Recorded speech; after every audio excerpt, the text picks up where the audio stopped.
A continuación, entonces, escucharemos a la primera disertante invitada.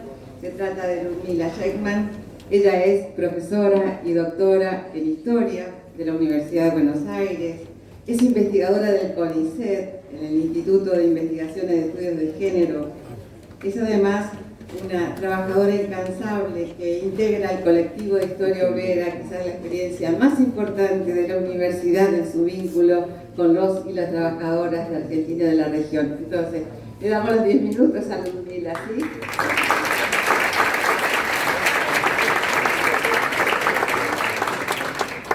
Bueno, muchas gracias por la invitación, por el espacio. Bueno, en primer lugar, estoy muy contenta de estar acá en la bancaria, en un sindicato, en este día, para conmemorar este 8M. Y digo, no solo porque, bueno, la bancaria es un sindicato que a quienes nos interesan estos cruces entre trabajo y género, bueno, siempre andamos mirando, sino porque me parece fundamental que los sindicatos se reapropien y que hagan suya esta fecha, ¿no? Y esto tiene que ver un poco con lo que venía a contarles hoy acá. Por ahí mi discurso va a ser un poco más académico. Y también tiene que ver con mi propia trayectoria como historiadora, ¿no? Como una historiadora que investiga el pasado de nuestro movimiento obrero desde sus orígenes a fines del siglo XIX, pero con una mirada atenta al género, a la situación no solo de los varones, sino también de las mujeres, de los niños, de las niñas, que trabajaban y que luchaban por mejorar las condiciones en las que lo hacían. Obviamente, esta inquietud no es una inquietud que se quede en el pasado, y en general, quienes investigamos estos temas, tenemos un compromiso con las luchas del presente. Y esto no lo digo solo como historiadora, como académica, sino también como trabajadora universitaria y del sistema científico, ¿no? Bueno, vinculada con estas preocupaciones, me fui integrando a diversos proyectos y espacios que de algún modo tratan de articular estos saberes específicos que desarrollamos en las universidades y que traemos los investigadores, con aquellos que hoy en día están tomando las postas de esas luchas que nosotros estamos mirando un siglo atrás. Así es que participo de este espacio colectivo que se llama Historia Obrera, con el que hemos hecho distintas acciones en vinculación con distintos sindicatos, tratando de traer esas memorias, esas historias.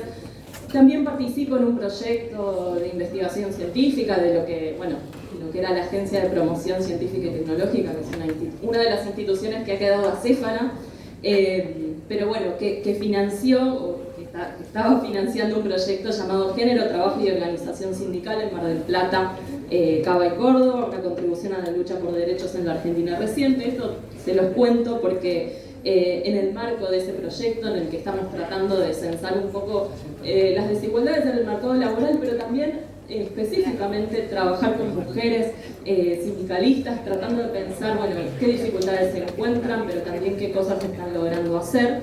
Y bueno, y en ese marco, estas se las cuento porque ya les llegará. Estamos lanzando en el marco de este 8M, una primera encuesta, Mujeres, Disidencias Sexogenéricas, Trabajo y Sindicatos, justamente para tratar de aportar herramientas que, a ver, el objetivo es que sirvan, es que les sirvan a ustedes y que nos sirvan a nosotras en estas luchas del presente.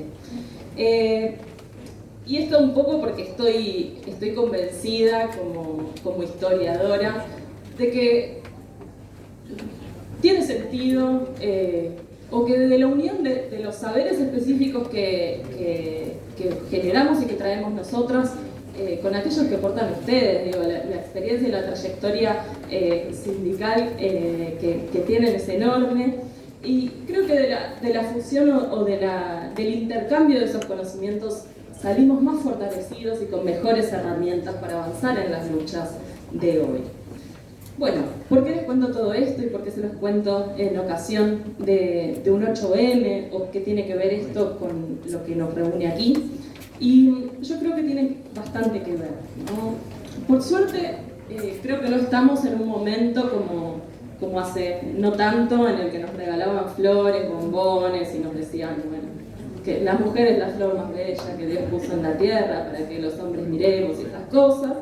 Y si esto sigue ocurriendo, está claro que no ocurre acá.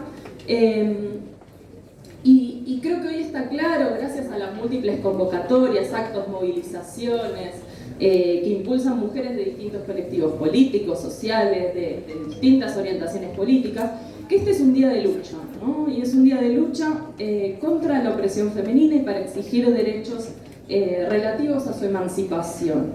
Por supuesto, no todas coincidimos en las definiciones que le damos a la opresión ni en los alcances de esa emancipación, pero sí compartimos un conjunto de demandas que nos solidarizan y que se sobreponen a nuestras diferencias. La legalización y despenalización del aborto, la igualdad de salario ante el mismo trabajo, la implementación de políticas públicas que acaben con la violencia de género en todas sus manifestaciones, o la garantía del pleno goce de derechos a todas las personas independientemente de su género o su orientación sexual, son algunos de los eslabones que nos han unido más allá de nuestras adscripciones políticas o de nuestras pertenencias de clase.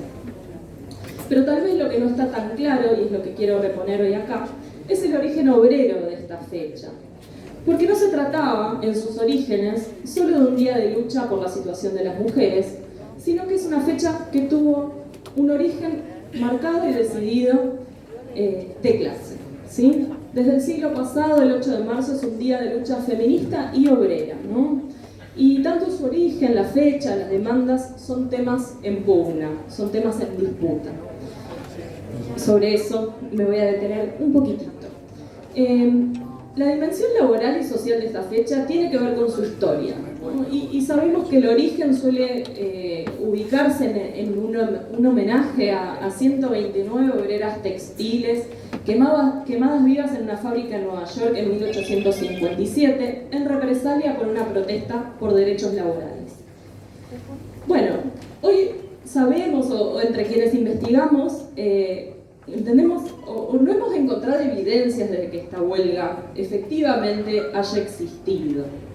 No, lo que parece haber es una cierta confusión entre distintas luchas que sí tuvieron lugar ahí en Nueva York en distintos momentos. Un extenso paro de modistas entre noviembre de 1909 y mediados de 1910. Y la huelga del 29 de marzo de 1911 en la fábrica Triangle Shirtwaist Company, disculpen mi inglés, donde murieron casi 150 mujeres, la mayoría chicas jóvenes, inmigrantes, judías e italianas de entre 17 y 24 años, por las pésimas condiciones de seguridad de la fábrica. Contar la historia de cómo esta confusión se hizo parte de un relato general o de un hito de nuestra historia sería muy extenso, no es lo que quiero hacer acá. Pero sí me voy a acercar un poquito más en el tiempo para contar cómo se generaliza esa confusión, ¿no? Y esto tiene que ver con ya estamos un siglo más para acá, en 1975, en la primera Conferencia Mundial de la Mujer, organizada por la ONU, que declaró la década comprendida entre ese año, el 75 y 1985, como la década de la mujer, y propuso el 8 de marzo como su día. 2 años más tarde, la UNESCO lo reconoció oficialmente como el Día Internacional de la Mujer, en homenaje a estas 129 obreras textiles, ¿no? En un contexto mundial como el de los años 70, piensen, el nivel de conflictividad social, política, ¿no? Tenemos mujeres incendiando corpiños, impulsando la liberación femenina, reclamando el aborto, el divorcio, movilizándose contra sus propios gobiernos imperiales, sumándose a organizaciones guerrilleras contra dictaduras, luchando por la igualdad de género y de clase, ¿no? El relato de la ONU retomaba algunas de las organizaciones, de las reivindicaciones de ciertos colectivos, pero, bueno, un poco en su propia clave, ¿no? Entonces, por ejemplo, estamos hablando de la mujer en lugar de las mujeres, ¿no? Lo cual, de algún modo, construye una suerte de sujeto femenino homogéneo, borrando las diferencias de clase, étnicas, nacionales, políticas e ideológicas que existen entre las mujeres. Simultáneamente, al postular como hecho naciente esta huelga de 1857, un acontecimiento de dudosa existencia histórica, anulaba una larga y rica tradición de lucha y ocultaba la marca de nacimiento socialista y obrera del 8M. ¿No? Por eso, me parece que no es anecdótico recordar que la decisión original de celebrar un Día Internacional de las Mujeres Trabajadoras fue resultado de una resolución de la Segunda Conferencia Internacional de Mujeres Socialistas, celebrada en Copenhague en agosto de 1910. Esa reunión contó con la asistencia de delegadas de trabajadoras socialistas de Europa, de los Estados Unidos, y con líderes revolucionarias como Clara Zetkin. Estamos pensando en un socialismo que no tiene nada que ver con el de hoy, para empezar, el principal movimiento obrero europeo en ese entonces, ¿sí? Y en ese marco es que estas mujeres delegadas acordaron que debía existir un día de la mujer trabajadora específico, distinto al ya establecido 1 de mayo. Y lo hicieron para enfrentar las condiciones de explotación a las que por su género y su clase eran sometidas en nombre del capital y la defensa de la propiedad privada. Parece que fue en Alemania donde se hizo por primera vez al año siguiente un festejo el día 8 de marzo. También fue en la conmemoración de un 8 de marzo, pero de 1917, cuando las obreras textiles de Petrogrado decidieron tomar las calles, dando el puntapié inicial al proceso que culminó con el derrocamiento del zarismo y la Revolución Rusa. Menciono estas cosas porque, no es moco de pavo, ¿no? Eventos importantes en la historia, que a veces, como que se pasa, ¿no? Entonces, con esto, lo que quiero decir, por supuesto, no es para cargarle a la ONU, que hizo las cosas con sus propias intenciones y con su propia agenda, pero sí lo que me interesa recuperar es ese fuerte origen de clase de este 8M. En Argentina, desde 1984, con el retorno a la democracia y la movilización de distintos colectivos de mujeres en todo el país, empezó a celebrarse el 8M como iniciativa de un movimiento feminista que había surgido en los años 70 y se estaba reorganizando en los años 80. Ese día, el 8 de marzo de 1984, la Multisectorial de la Mujer, un espacio transversal conformado por mujeres de agrupaciones feministas, partidos políticos y sindicatos, marchó y presentó al Congreso Nacional un programa de 7 puntos, entre los cuales estaba la modificación del régimen de patria potestad y el divorcio vincular, obtenidos en 1985 y 1987. Esas mujeres que empezaron a celebrar este 8M en Argentina contaban con una larga tradición de luchas y demandas por derechos a sus espaldas. Las anarquistas y las socialistas de fines del siglo XIX, las sufragistas en la década del 10, aquellas que se movilizaron y obtuvieron el voto femenino en 1947 o las que lograron el cupo femenino sindical en el siglo XXI, son ejemplos de esa historia. Y digo que tenemos la suerte de tener más de un siglo de lucha feminista en Argentina, y como ocurriera en los países europeos, acá también el feminismo de fines del siglo XIX y comienzos del XX tuvo un fuerte carácter de clase. La preocupación por la situación de las trabajadoras y de los niños obreros estuvo en el corazón de las acciones y las prédicas de las socialistas, pero también de aquellas anarquistas que, sin considerarse feministas, enarbolaron banderas que hoy podemos tomar como nuestros antecedentes. Y esto para que nadie nos venga a decir que el feminismo es un invento de hace un par de años y que nos dejemos de estorbar y de molestar con estas cosas. Las conquistas que tenemos en nuestro haber son igualmente extensas, ¿no? Los derechos civiles para las mujeres, los derechos políticos, la igualdad salarial por igual trabajo, el divorcio vincular, la patria potestad, legislación de la ley de educación sexual integral, las distintas legislaciones que tratan de erradicar y de prevenir la violencia de género, cupos políticos y sindicales, la ley de identidad de género, matrimonio igualitario, la ley de aborto, ¿no? Como para que veamos que luchar sirve, ¿no? Y estoy solo nombrando lo que se consiguió en términos de derechos, lo que queda asentado en la ley. Y con esto llego al momento actual, para pensar en un fenómeno reciente, ¿no? Los paros internacionales de mujeres que se vienen celebrando desde el 2017 reactualizaron este carácter de clase del 8M en el país, ¿no? En el país y en distintos lugares del mundo, colocando en el centro del debate político las labores remuneradas y no remuneradas con las que las mujeres sostenemos el mundo y la reproducción de la vida. Por eso vuelvo acá, a este lugar, a un sindicato y a este punto en el que estamos ahora. En un contexto, por lo demás, difícil para los trabajadores todos, pero como bien sabemos, el peso de las crisis económicas y las medidas de ajuste suelen recaer doblemente sobre las mujeres. Por eso no es casual que el ataque contra el feminismo que estamos viviendo ahora, ¿no? Por eso creo que hoy es más urgente, más necesario que nunca, volver a insistir en el carácter de clase de esta fecha, en los logros y conquistas que nuestro movimiento obrero y feminista nos han brindado.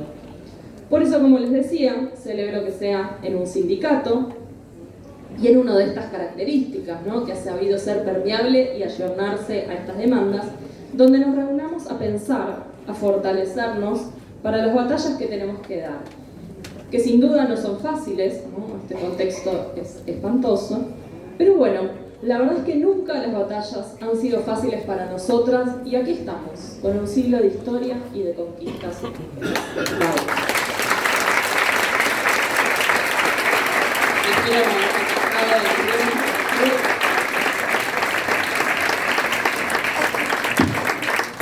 Y vamos a hablar con nuestra Lucy Caballero.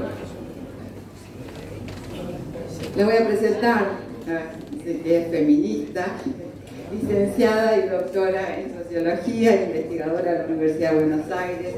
Sus trabajos abordan el vínculo entre deuda y violencias. Investigadora e integrante del colectivo Ni Una Menos. Lucy. Bueno, muchas gracias.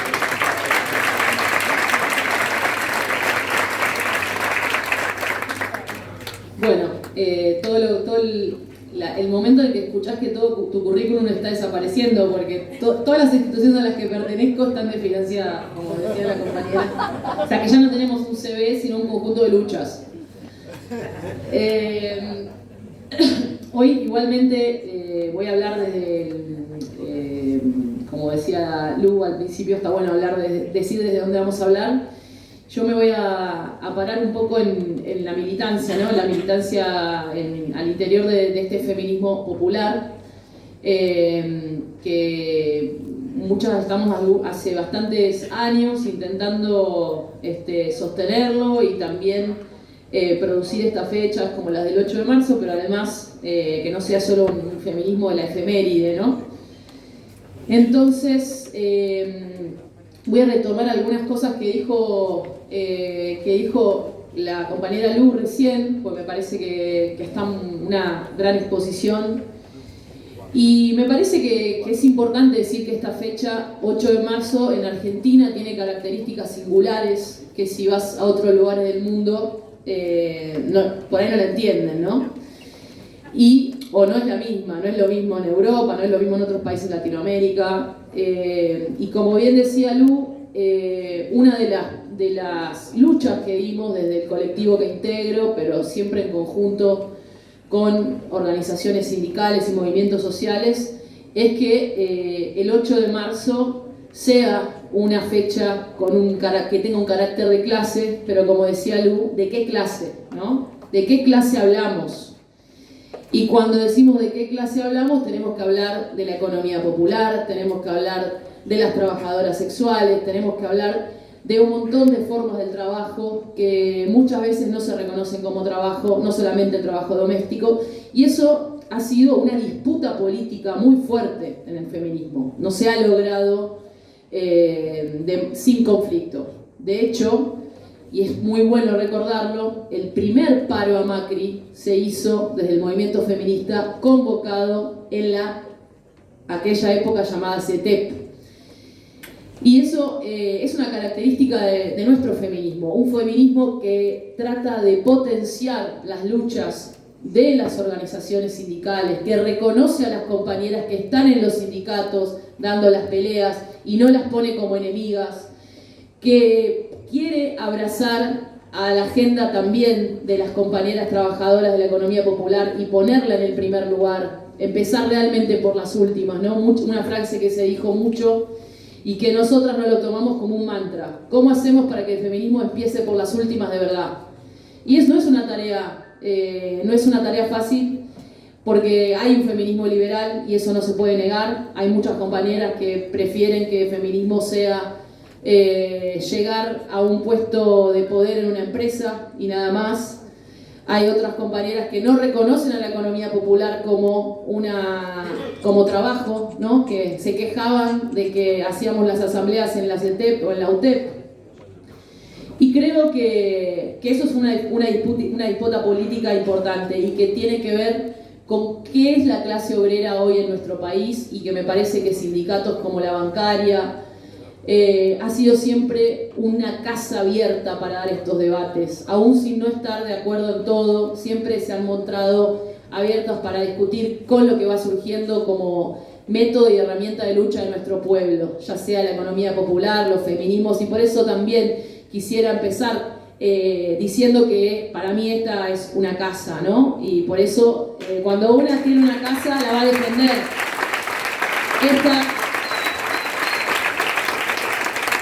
Esta es una casa del feminismo popular, es una casa abierta y siempre dispuesta a innovar, a abrirse a las discusiones que se dan en el pueblo. ¿Qué decir, no? Como decía Lu, estamos en un momento donde el presidente va al foro de las mayores del poder económico mundial, donde se juntan las principales empresas del mundo, y se dedica a difamar al feminismo y al ambientalismo también, y también lo combina con una sistemática difamación de los referentes sociales y referentes de los movimientos populares y sindicales. Y bueno, está dejando en claro, ¿no?, que quiénes son los enemigos y las enemigas para aplicar este anarcocapitalismo que, por más que se vista ropaje nuevo, es una especie de dosis recargada de neoliberalismo, más crueldad y troleo en redes, podríamos decir. Eso es lo que es este modelo, y que tiene enemigos para poder aplicarse.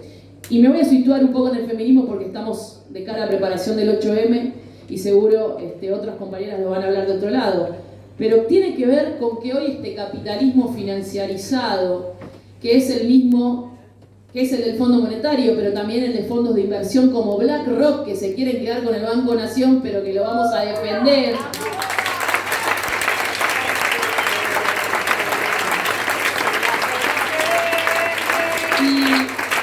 Tenemos que poner nombre a esos enemigos. BlackRock se llama, hay que decirlo, porque también se trabaja encubriendo, ¿no? Ahora parece que los enemigos somos las feministas o las referentas como Nati o cualquier cosa inventan. No, nuestro enemigo es BlackRock, el Fondo Monetario. Pongámoslo bien, armemos bien esos antagonismos, expliquémoslo al pueblo, quiénes están atrás del DNU, quiénes están atrás de la ley Ómnibus, quiénes están atrás del pacto colonial del mes de mayo. ¿Y qué decirles? Este capitalismo financiarizado que necesita dos cosas hoy, y eso es claro y está pasando en todo el mundo.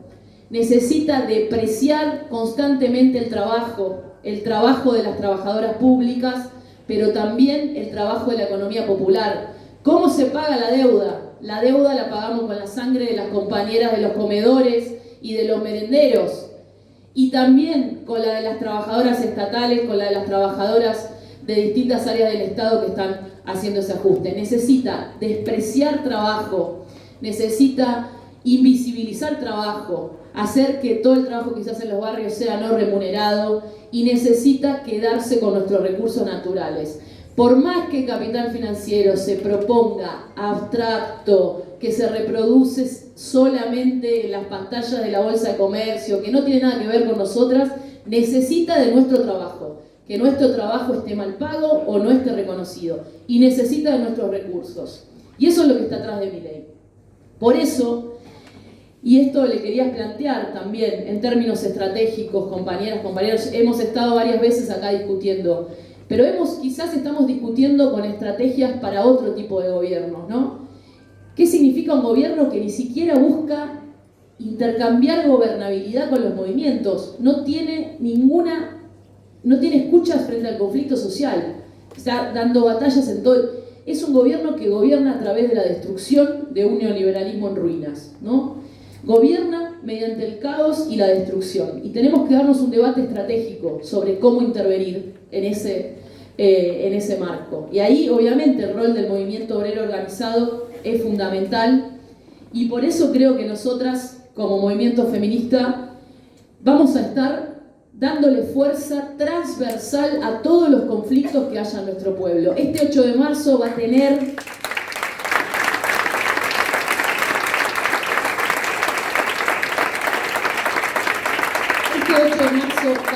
como eje fundamental el hambre, la entrega de los alimentos para las compañeras de los comedores y los merenderos. No puede haber otra demanda.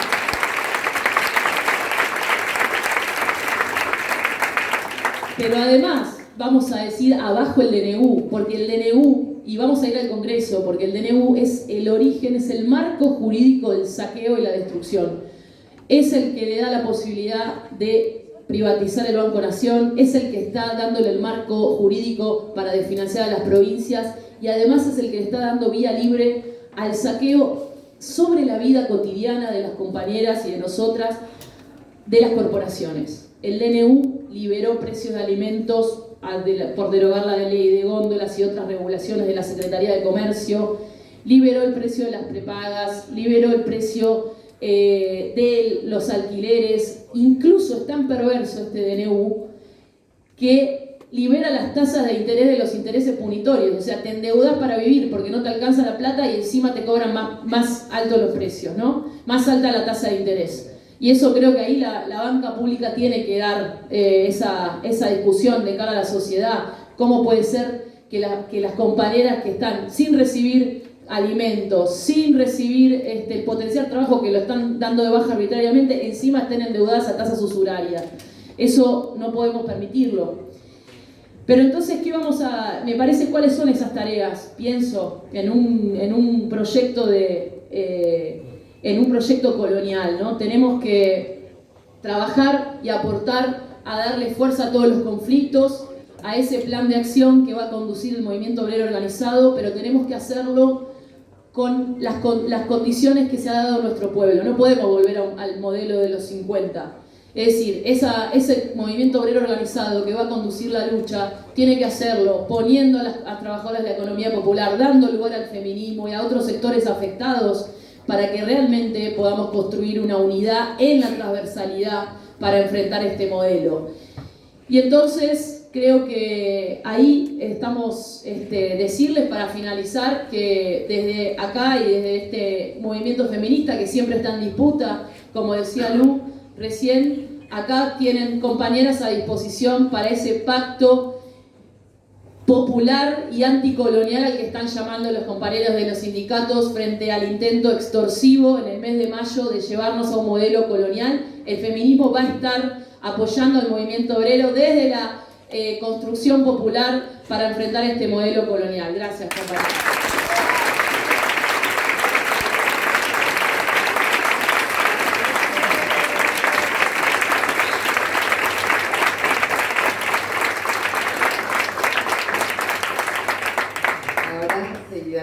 Escuchamos a Patricia Sáenz, directora nacional de Protección e Igualdad del Ministerio de Trabajo, Empleo y Seguridad Social de la Nación, experta en temas vinculados al mundo del trabajo y referente sobre derechos laborales y perspectivas de género. Gracias.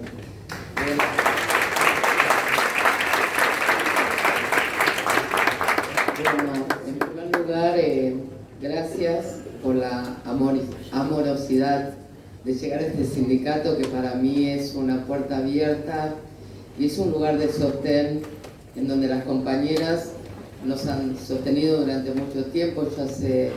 Cuando se presentaban las compañeras decían, yo vengo de tal lado.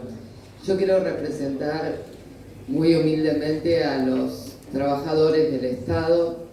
He trabajado en el Ministerio y trabajo en el Ministerio de Trabajo hace más de 22 años y los trabajadores del Estado somos constructores de muchas de las políticas públicas y también somos los que hemos sufrido y sufrimos constantemente los avatares de los cambios políticos, pero son las organizaciones sindicales y especialmente las compañeras de la bancaria quienes en los momentos difíciles han sostenido un equipo de trabajo que no es solamente decir que sostuvo, sino que permitió la elaboración de políticas y en la defensa de derechos. Y eso ha pasado en momentos de muchas crisis. Siempre vengo preparado una cosa y termino hablando de otra, que fue cuando los trabajadores y las trabajadoras empezábamos a plantear qué mundo de trabajo queríamos y qué ambientes de trabajo queríamos para poder hacer efectivo el trabajo diario. Y ahí nos plantamos fuertemente en la necesidad de trabajar contra la violencia, el acoso en el mundo del trabajo, el mobbing y las peores formas que tienen para colocarnos en un lugar de aniquilamiento, porque cualquier persona que es víctima de violencia, tanto en cualquiera de los lugares que lo padece, termina sufriendo la merma más importante, que es la merma a la dignidad. Y en ese sostenimiento y en esa merma a la dignidad que nos ha pasado como trabajadores del Estado, por cuando queremos representar políticas públicas que trabajamos, que llevamos adelante, las políticas cambiantes y muchas veces los medios de comunicación y la palabra que se dice impacta fuertemente en el trabajo que nosotros llevamos. ¿Y qué quiero decir con esto? En este momento estamos luchando para que no se saquen las políticas que tienen en cuenta las políticas de género y las perspectivas de género, porque nos quieren decir que vivimos en un mundo igual que no se da y que nosotros conocemos y que tratamos día a día, mis compañeros y todos los compañeros de los distintos lugares de los ministerios, de lograr una igualdad y más que nada una equidad, porque ni siquiera podemos hablar de igualdad en los momentos de mayor conflictividad.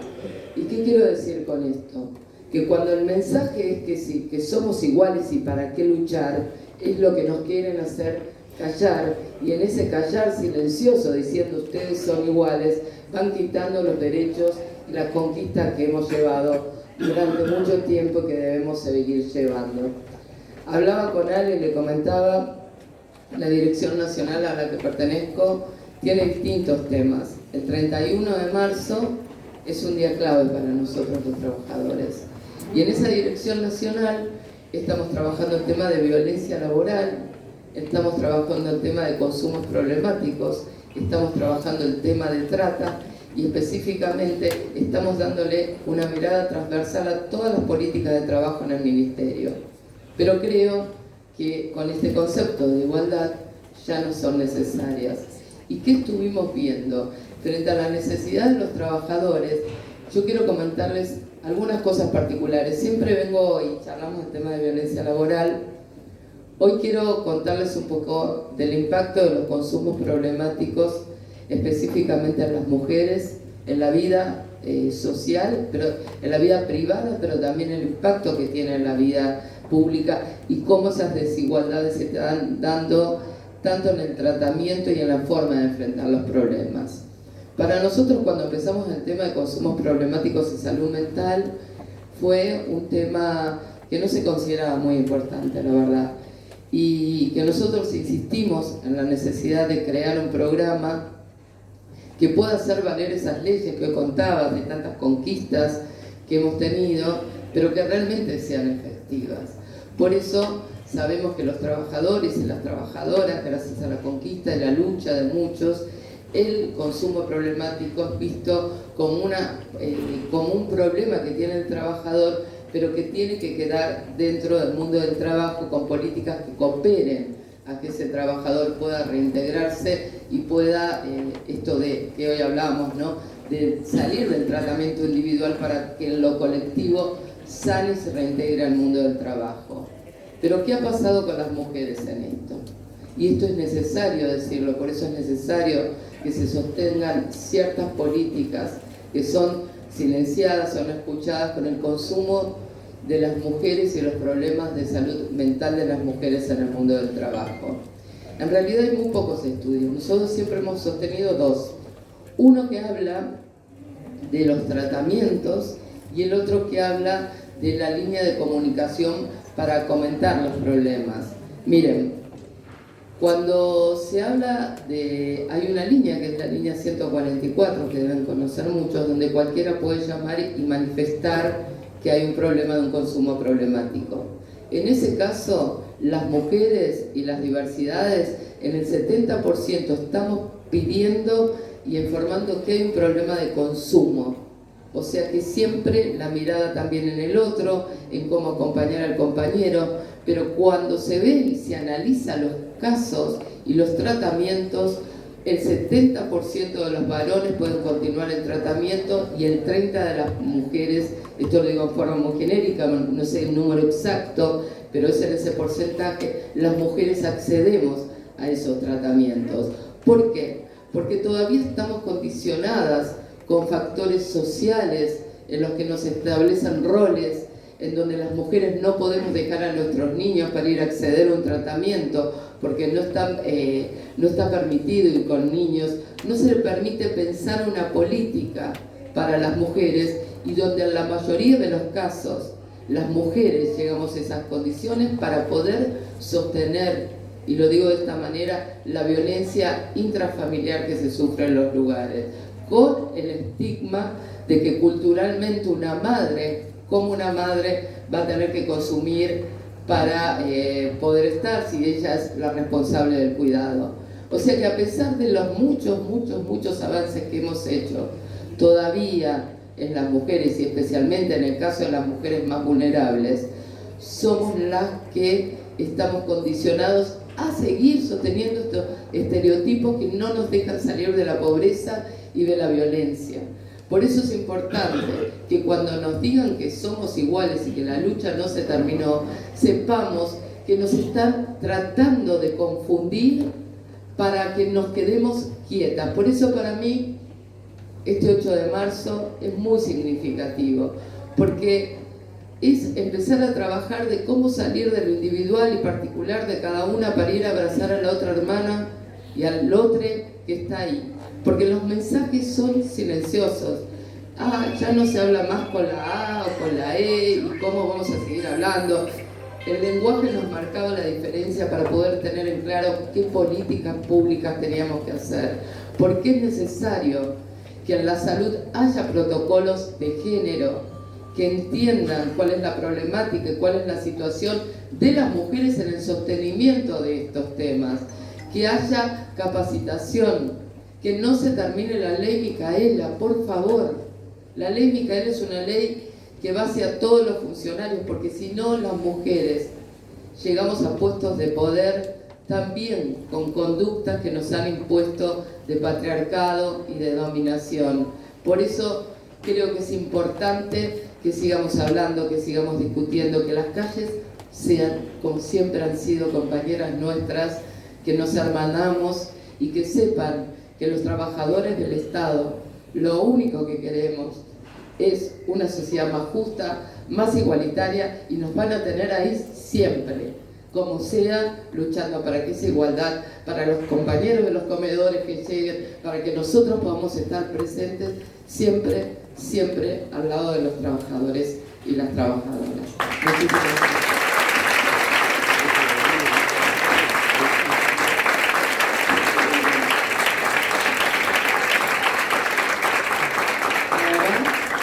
Escuchamos a Natalia Sarat, Nati, diputada nacional del Frente de Todos por la Provincia de Buenos Aires.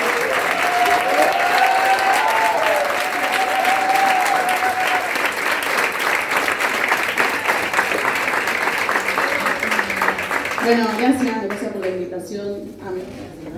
quiero seguir, hay muchos más, dicen que tengo aquí anotado, trabajadora de la economía popular, integrante de la comisión directiva del Movimiento de Trabajadores Excluidos y dirigente de Patria Grande. No tengo ningún título, escuchame. Que es doctora en feminismo popular.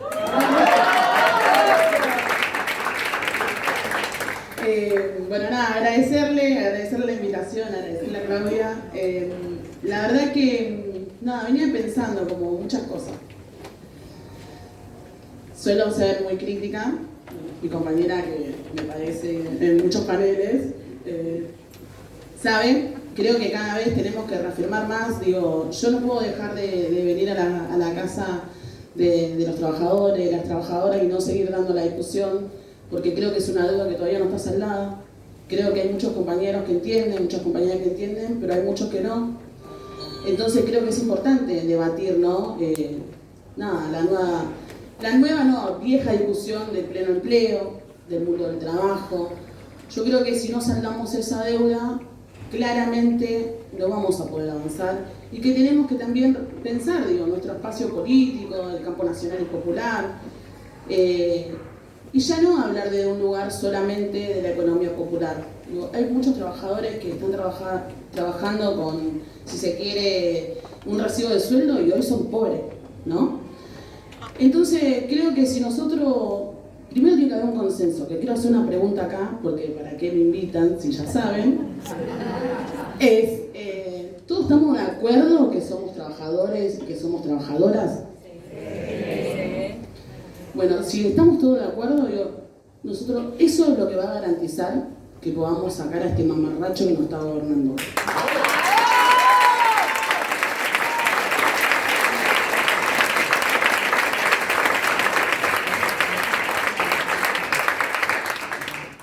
Primero quiero hablar algo del 8, creo que, comparto con las compañeras, la verdad que es un placer compartir el panel con compañeras tan grosas que tienen mucho recorrido.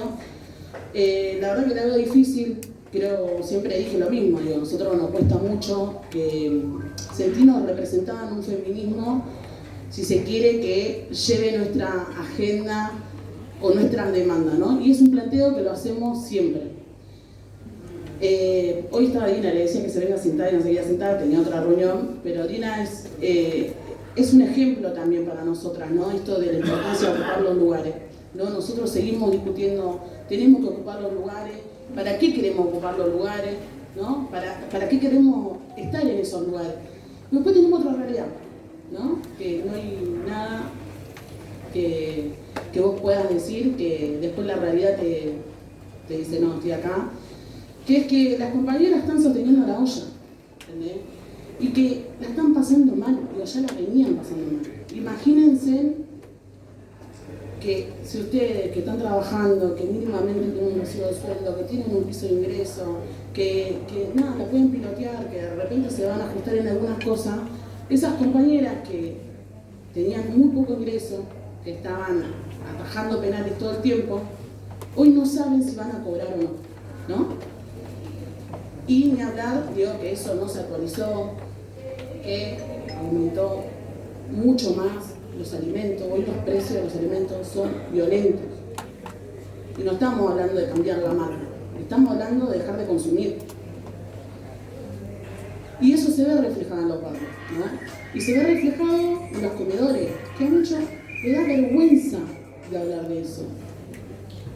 Y yo creo que es una discusión interna que tenemos dentro de nuestro campo, nacional, popular, feminista.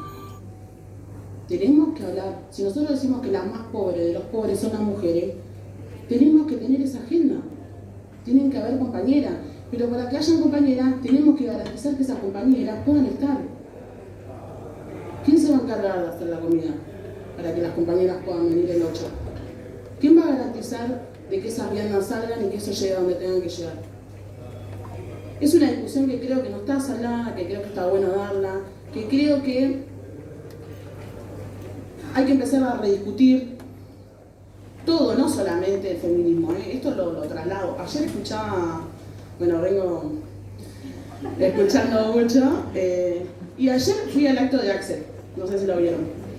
Y yo les juro que fui con duda. Dije, después de lo que habló Milei, de Congreso empecé a ver un montón de gobernadores que empezaron a decir, bueno, por ahí es por acá, ¿viste? Vamos a ir, vamos a escuchar, vamos a ver. Y ayer cuando Axel dijo que no iba a ir, la verdad que dije, es lo que necesitamos. Es lo que necesitamos.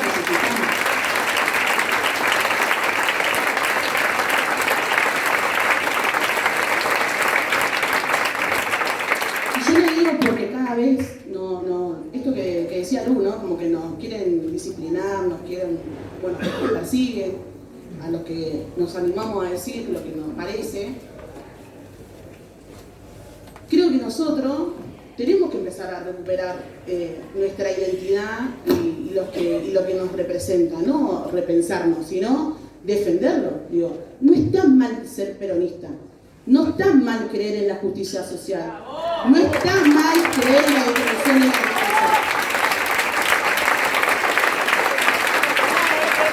No está mal ser feminista, no está mal. Yo creo que si nos ponemos a reafirmar nuestras convicciones, a reconstruir el campo nacional y popular, a entender también que tenemos que entender en el momento que estamos, que hoy hay un sujeto que no es poco, antes era poco, ahora ya son la mitad de los trabajadores y trabajadoras, ¿no? Que tenemos que representar a los nuevos descamisados del siglo XXI. No vamos a poder construir una alternativa. Y creo que tenemos que hacer autocrítica. ¿Por qué llegamos hasta acá y todo? Bueno, todos ya hicieron su autocrítica, ¿no? Cada uno con distintas miradas, de distintos lugares. Pero yo creo que si nosotros no hacemos un balance real de decir, tenemos que representar al campo que decimos que representamos, que es transformarle la vida a la gente, eso es el peronismo, esa es la justicia social, no administrar la crisis. Yo la verdad no creo, pero porque aparte ya viene demostrando que un candidato moderado, o de consenso, o dialoguista, va a hacer que nos vaya mejor. Digo, Cristina cuando se peleó con el campo, ganó. Nosotros necesitamos recuperar esa diligencia política, que no tenga miedo, que no le tenga miedo a las tapas de los diarios, bueno, ahora los tweets, pero digo, nosotros tenemos que ser conscientes que defendemos nuestro pueblo y nuestro pueblo. Yo creo que Milei está subestimando al peronismo. Creo que está subestimando. Le está yendo bien, porque está llevando adelante sus políticas de ajuste. Pero está subestimando al campo nacional y popular, al feminismo y al peronismo. Yo creo que nos vamos a volver a reconstruir, pero eso también va a llevar un proceso y yo creo que no debemos esa discusión, que nosotros tenemos que abonar a eso, que cuando convoquemos, yo te reafirmo, nosotros la tenemos que romper en la calle como una alternativa. Digo yo, gracias a la fuerza de los cielos que hay una grieta. No quiero estar, no, o sea, me sentiría muy mal si somos todos lo mismo. O sea, gracias a la fuerza de los cielos que hay una grieta hoy. Yo no quiero ser ello. Y creo que hay un montón que tampoco queremos ser ello. Digo, que nosotros creemos en la distribución de la riqueza, creemos en la justicia social y yo creo que si nosotros por lo menos tenemos ese consenso vamos a poder construir una alternativa que represente, que gobierne, pero no solamente para construir una victoria electoral. Ya nos pasó.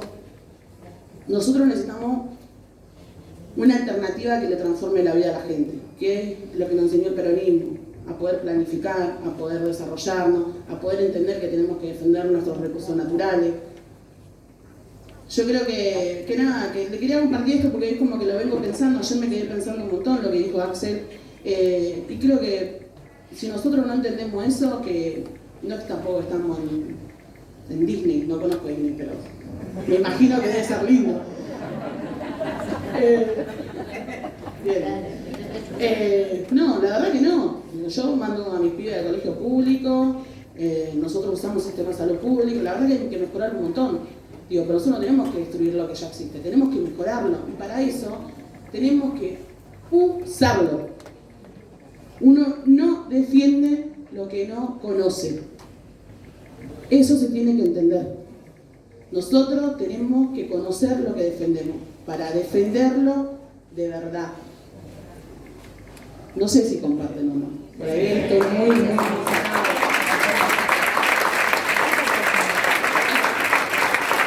Pero bueno, tenemos que hacer que nuestros compañeros empiecen a usar, ¿no? Si es buena, usémosla, ¿no? Y hagamos que... porque uno también practica... nada, yo por lo menos cuando empecé a militar también... porque fui interpelada, yo era muy antipolítica, muy. O sea, nos cagaron tantas veces que yo no creía en nadie.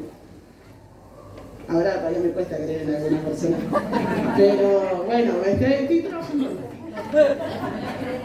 Pero yo creo en las personas que practican con el ejemplo. Esa es la única forma de interpelar. Entonces, si vos practicás con el ejemplo, vos podés interpelar a la otra persona. Yo quiero salir a militar en las próximas campañas para derrotar a este gobierno que dice que es nuevo, pero la verdad que ya viene con una receta vieja, con una boleta que me represente, que yo pueda decir, votá porque esto es lo que necesitamos. Y nosotros tenemos que trabajar para eso, porque si no nos hacen creer que solamente tenemos que resistir. Y vamos a resistir, porque ya de naturaleza lo hacemos. Vamos a resistir. Pero no le vamos a regalar la representación a nadie. Así que vamos a construir un proyecto político que nos represente y nos defienda.